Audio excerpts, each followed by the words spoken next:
Direction maintenant Antananarive, où l'on retrouve donc deux membres du trio de musique qui est avec nous, Laurana. Malia Raova Janari, merci d'être avec nous. Vous êtes donc la chanteuse et guitariste. Et Natania, avant de vous donner la parole, on écoute sans plus attendre un extrait de votre clip intitulé Mpaka Taova.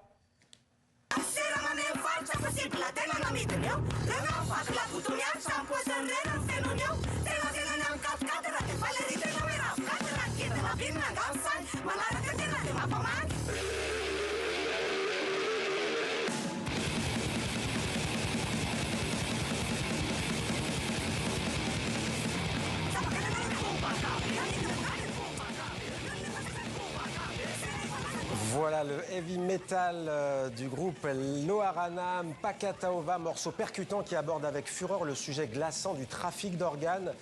Malia, la première question, elle est peut-être pour vous. Comment avez-vous vécu ce soulèvement de la jeunesse malgache et est-ce que vous soutenez la Gen Z? Oui, bien sûr, on soutient la Gen Z, mais effectivement, les structures par rapport à ce qui se passe au pays aujourd'hui fait qu'il faut qu'on soit vraiment au taquet sur ce qui se passe. Par rapport aux militaires notamment Je disais par rapport aux militaires notamment, peut-être, Natania, puisque c'est le thème de ce débat. Oui, pardon ? Par rapport aux militaires, est-ce que vous faites confiance aux militaires aujourd'hui au pouvoir? Est-ce que vous nous entendez? Natania, vous nous entendez? Malia? Bon. Là, c'est bon. Ouais, le son est rétabli. Natania, peut-être une question pour vous. Malia, visiblement, il y a de la méfiance vis-à-vis des militaires au pouvoir. En fait, il n'y a pas vraiment de méfiance, c'est surtout de la vigilance, en fait, parce que depuis le temps, c'est un cycle qui se répète. Il y a toujours un régime mis en place et un pseudo, disons, avant, c'était toujours considéré comme un coup d'État. Là, c'est une révolution populaire, mais on a toujours un petit souci par rapport à, on ne fait pas vraiment confiance à qui se met en place. Et ça, c'est vraiment, disons, un statut populaire parce que les Malgaches, en général, ils sont vraiment, on est vraiment à bout de fausses promesses, de tout ça. Et c'est un peu la position de la majeure partie de ceux qui ont manifesté jusqu'à maintenant. C'est un peu délicat, mais on essaie de voir comment ça se passe jusque-là.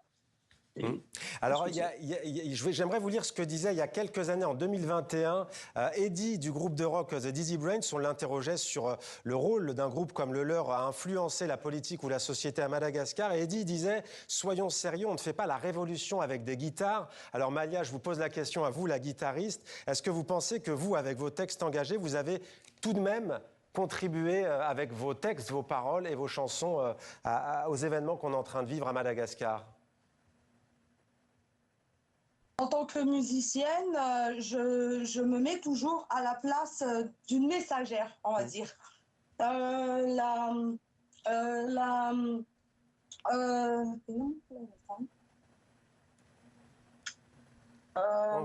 vous entend. Excusez-moi, je me perds un peu. Je stresse un peu par rapport à la situation. On vous comprend. On vous comprend. Par rapport au fait qu'on ait voulu conscientiser les Malgaches par rapport à nos messages dans notre musique qui ne sont pas forcément écoutés par le grand peuple malgache. On a quand même essayé avec courage. Ce combat pour nous. Avec courage aussi. Ce combat pour nous a duré. Oui, avec courage, parce que on est au courant de l'oppression que le gouvernement nous met par rapport au fait qu'il y ait des gens qui osent dire les choses telles qu'ils sont. Et nous, on a essayé d'écrire ça et d'essayer de divulguer ça, justement, pour conscientiser certaines personnes pour pouvoir parler. Bon, on a vu un peu l'image de ce que ça a donné par rapport Merci. Par rapport à tout ce qui s'est passé dernièrement. Merci. Mais principalement pour nous, l'importance, c'est que la révolution du peuple et l'éveil du peuple. Eh ben, on aura l'occasion, on terminera par ces bons mots. Désolé, on est un peu pris par le temps. Malia, en tous les cas, je rappelle que vous êtes en train de préparer votre deuxième album et on espère vous avoir très bientôt avec grand plaisir sur TV5 Monde. Merci beaucoup.